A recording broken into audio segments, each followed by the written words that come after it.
everyone. I'm the reporter for number 45 and 6. And number 4 are a school canteen bought a sandwich at 25 pesos, each and sold it for 30 pesos. How much profit is made per sandwich? What is the percentage profit?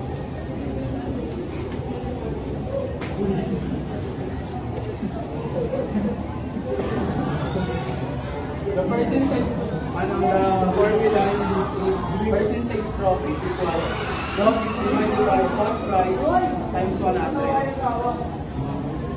Yung profit na nakuha natin is 5 pesos divided by 25. Yung binenta natin times 100. Nakakuha tayo ng 20% profit. Profit per sandwich is 5 pesos as well.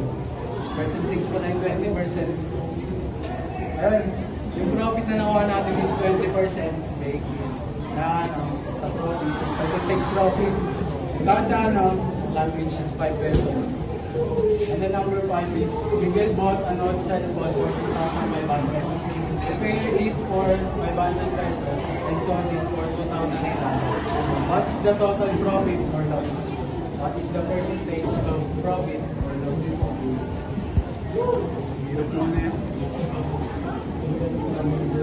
We bought the cell phone for 2,500.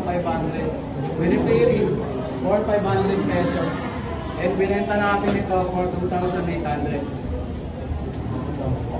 Total cost is 2,500 plus 500 equals 3,000. Yung na natin is yung profit or loss. Hindi natin lugi natin. Selling price minus total cost. Yun yung formula. 2,800 minus 3,000 equals 200 loss. And the percentage loss is loss divided by cost times 100. 200 divided by 3,000 times 100 equals 6.67%. And the number 6 are a parent bought 10 notebooks at 35 each. What is the total cost and total selling price? What is the total loss in percentage? So, bumili tayo ng 10 notebook at 35 pesos.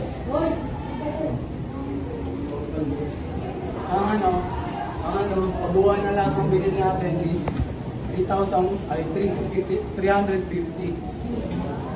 Binenta natin ito for 30 each. Yung total selling price is 10 times 30 equals 300. Yung loss natin is cost price minus selling price.